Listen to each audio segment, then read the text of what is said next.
Okay, so the next section sounds like this.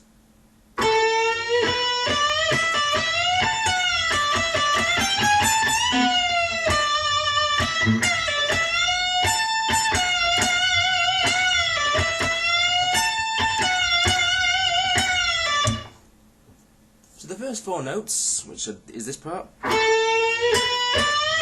okay.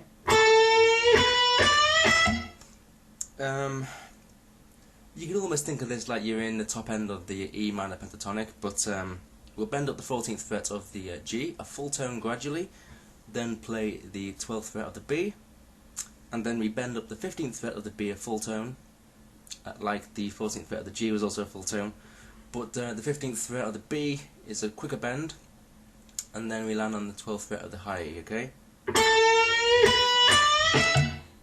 Then the next section, okay? This part here, we play the 15th fret of the B, then we bend up a full tone on the 17th fret of the B, we then play the high E on the 17th fret, and then we do a pre-bend down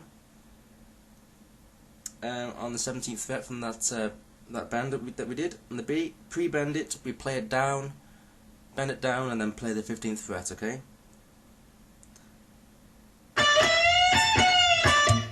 Just like that. And then at the end we add two notes, 17 and 15. Just like that.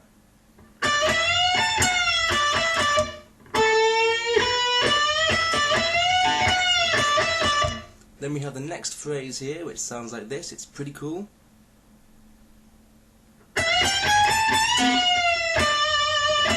Okay, one more time.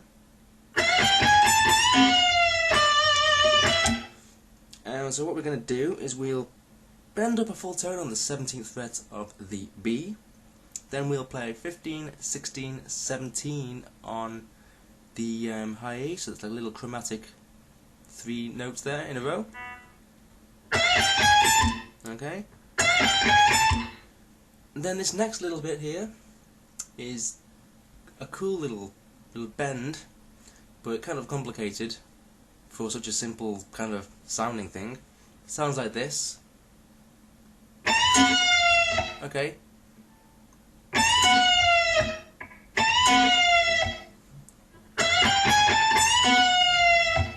Now what that is, you basically bend up a full tone on the 17th fret of the high E, and when we reach the peak of that bend, we catch the 15th fret, the 17th fret of the B string underneath, okay? Because we're already on the 17th fret anyway, so we bend up a full tone on the high E, catch the B string underneath, and then we kind of play that string then as a pre-bent note, but as soon as we pluck that note and bend it down, we also mute the high E that we've just bent up, okay? And then we do some vibrato on the 15th fret of the B, and then play the last little note, 17th fret of the B, okay? So, there we go.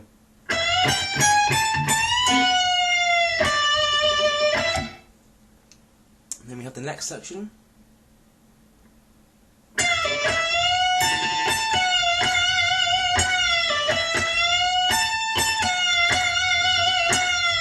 Okay, so first of all we start off with like a pre-bend, only a semitone really, just kind of a bluesy semitone pre-bend on the 17th fret of the B, and then we pull off to the 15th fret.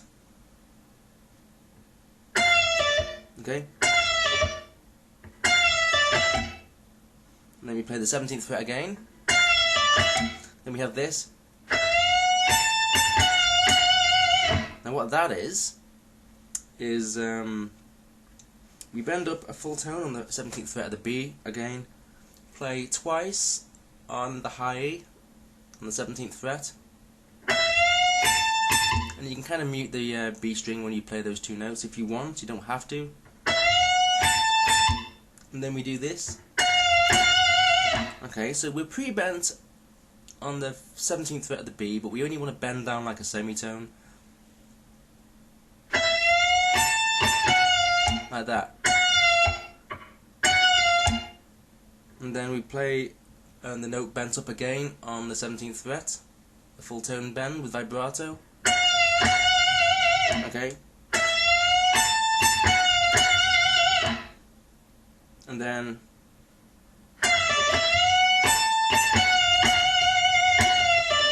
so at the end of it we go again, we just pre-bend that 17th fret, release it to the 15th fret, and then play the 17th fret again, and then once again that other lick. Okay.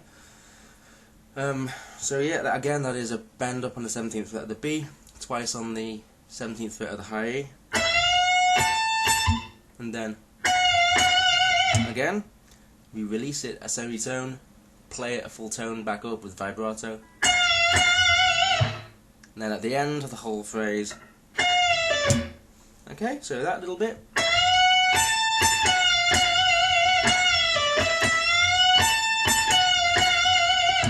Now I want to talk about these bends at the end of this video.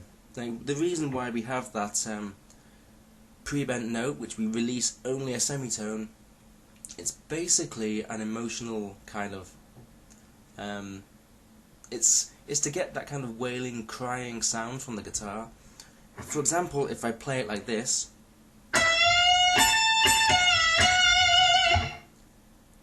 okay, and then compare that to the normal way we play it.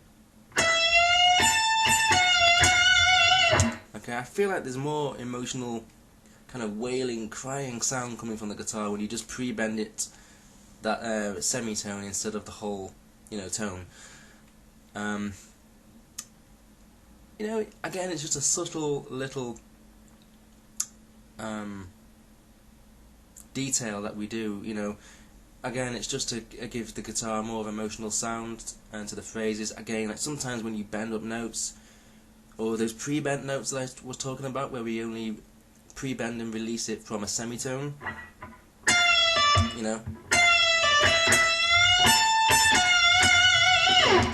Again, those semitones are just because it's more of a bluesy, sad, waily sound, and that's, why people talk about the guitar wailing, the guitar, someone makes the guitar cry, that sort of sound. It's just little details like that which it makes all the difference, into how, of the feeling of a piece that someone's playing, or the feeling of a phrase, and that's basically what a lot of these guitar solos are about. That they're not necessarily fast, but there's so much detail into the bends and the bluesiness of the notes that are played, and it's basically, I want to keep, pushing, that out there really, when you're playing these notes. So just think about that, and we'll get to the next section.